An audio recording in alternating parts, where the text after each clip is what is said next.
ទឹកចិត្តម្ដាយស្រឡាញ់កូននៅដែនជនបទឆ្ងាយកន្លែងមួយដែលព័ទ្ធជុំវិញដោយវាលស្រែបៃតងនិងព្រៃភ្នំមានផ្ទះតូចដ៏សាមញ្ញមួយដែលសាងពីឈើចាស់ចាស់នៅទីនោះម្ដាយម្នាក់ឈ្មោះម៉ែស្រីជាមួយកូនប្រុសតែមួយរបស់នាងឈ្មោះសុវណ្ណាជីវិតម្ដាយមិនសូវស្រួលឡើយប្ដីបានទុកចោលពេលសុវណ្ណាទើបកើតបានមួយខែម្ដាយស្រីនៅម្នាក់ឯងធ្វើការលំបាកទាំងថ្ងៃទាំងយប់ដើម្បីរកស៊ីចិញ្ចឹមកូនឲ្យបានត្រឹមត្រូវព្រឹកឡើងគាត់តែងភ្ញាក់ពីដំណេកមុនថ្ងៃរ៉េដើម្បីចំអិនបាយដាក់ចានទុកឲ្យសុវណ្ណាហូបពេលទៅសាលាគាត់ទៅស្រែដើម្បីស៊ីឈ្នួលគេស្ទងដកច្រូតកាត់សពបែបយ៉ាងទោះការងារធ្ងន់ស្រាលក៏មិនរុញរាឡើយនេះធ្វើឲ្យដៃគាត់ប្រេះបាក់ព្រោះលើករបស់ធ្ងន់សង្កាត់លើប៉ុន្តែម៉ែស្រីមិនដែលបង្ហាញកូនថានាងឈឺចាប់ឬអស់កម្លាំងឡើយនៅមុខកូននាងតែញញឹមនិងប្រាប់តែពាក្យល្អ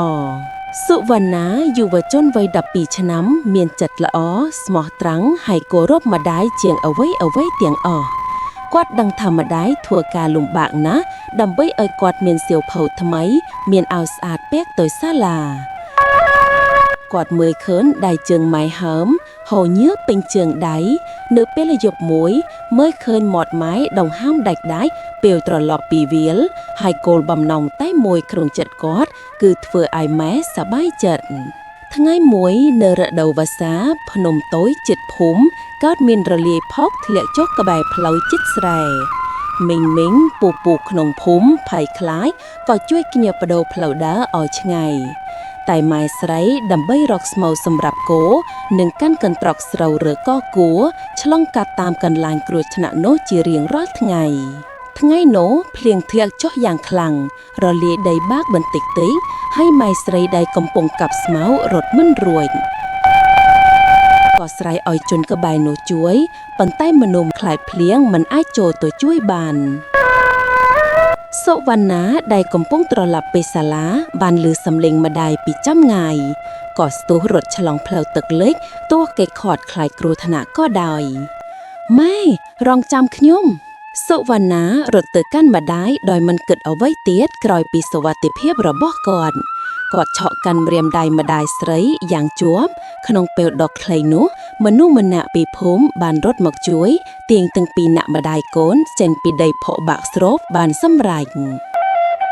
ម៉ែស្រីបានសន្លប់បន្ទាប់ពីការភ័យខ្លាចពេលភ្ញាក់ឡើងគាត់ឃើញសុវណ្ណាអង្គុយក្បែរគាត់ភ្នែកពោពេញដោយការព្រួយបារម្ភម៉ែ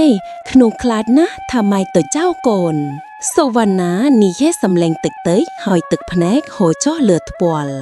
ម៉ែស្រីអង្អែលក្បាលកូនថ្នមរួចអោបកូនកូនម៉ែ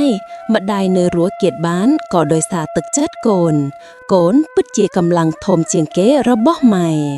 ពីថ្ងៃនោះមកសុវណ្ណាដឹងថាម្ដាយមិនមែនជាមនុស្សរឹងមាំឡើយគាត់ចាប់ផ្ដើមជួយម្ដាយគ្រប់យ៉ាងធ្វើស្រែរៀបចំផ្ទះចំអិនម្ហូបចិត្តក្មេងដែលត្រូវត្រឡប់ទទួលតែការថែរក្សាគឺបានចាប់ផ្ដើមត្រឡប់ការថែរក្សានោះទៅវិញវ៉ាន់ឆ្នាំកន្លងទៅសុវណ្ណារីកចម្រើនជាបរិសុទ្ធតែមានគុណធម៌គាត់ក្លាយជាគ្រូបង្រៀននៅសាលាជិតភូមិនៅថ្ងៃចាប់ផ្ដើមការងារថ្មីគាត់សរសេរពាក្យមួយនៅលើក្រដាសដាក់ក្នុងហៅប្រភេទឪកម្លាំងរបស់ខ្ញុំគឺទឹកចិត្តម្ដាយពេលវេលាចេះតែកន្លងទៅម៉ែស្រីអាយុច្រើនវ័យកាន់ចាតហើយពិបាកដើរមិនដូចមុនតែគាត់សប្បាយចិត្តណាស់ពេលឃើញកូនឈរឡើងជាមនុស្សមានតម្លាភាពរឹងមាំក្នុងផ្លូវល្អគាត់សម្លឹងមើលកូនបង្រៀនសិស្សក្នុងសាលាគាត់ញញឹមហើយនឹកឃើញអតីតកាលដ៏លំបាករបស់ខ្លួន